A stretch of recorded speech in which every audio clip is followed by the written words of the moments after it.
Underground पार्किंगची व्यवस्था करण्याकरता मनुवादी व्यवस्था, आंबेडकर कॉलेज आणि स्मारक समितीने रचलेला हा डाव आहे आणि हा डाव हाणून पाडण्याकरता आम्ही इथे सर्वसमावेशक समाज इथे आम्ही एका ठिकाणी आलेलो आहोत. इथे काही एका जाती धर्माचे लोक नाहीत, हा महत्वाचा मुद्दा आहे. इथे जो कोणी बाबासाहेबांच्या धम्मक्रांतीला समजून घेत आहे आणि ज्याची आस्था आहे दीक्षाभूमी सोबत असे इथे लोक आलेले आहेत.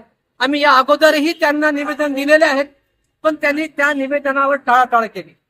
ही भूमी मिळवून देण्याकरिता बाबू हरदासच्या आवडीने आपल्या जीवाचं पणाला लावून ही जागा त्या काळामध्ये प्राप्त करून दिली.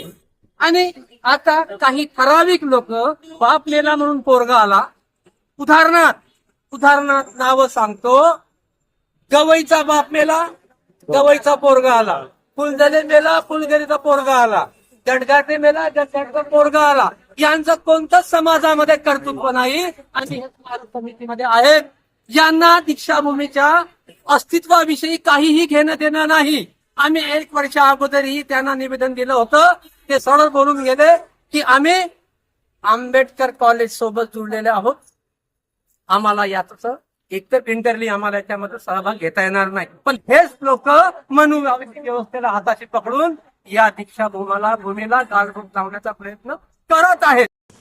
दीक्षाभूमीवरती पार्किंग ज्यावेळेस होणार असं जाहीर झालं, तिथपासून लोकांनी विरोध करायला सुरुवात केली.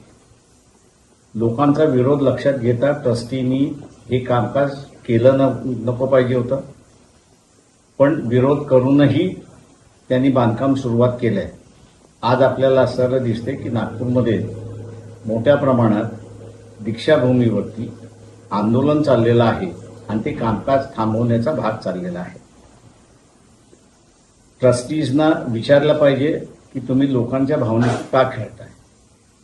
दीक्षाभूमी ही शासनाने दीक्षा घेतली म्हणून तिथे एक स्मारक उभं राहावं असं त्या ठिकाणचं आहे. विजयादशमीला लाखो लोक येतात, याच्याबद्दल दुमत नाही, पण त्यांनी कधीही आम्हाला पार्किंगला जागा मिळत नाही अशी तक्रार केलेली नाही. त्याच्यामुळे हे कमर्शियलायझेशन जे चाललेलं आहे दीक्षाभूमीचं, हे थांबवण्याचा भाग नागपूरची जनता करते. ट्रस्टीजना आम्ही असं आवाहन करतोय की तुम्ही हे थांबवा.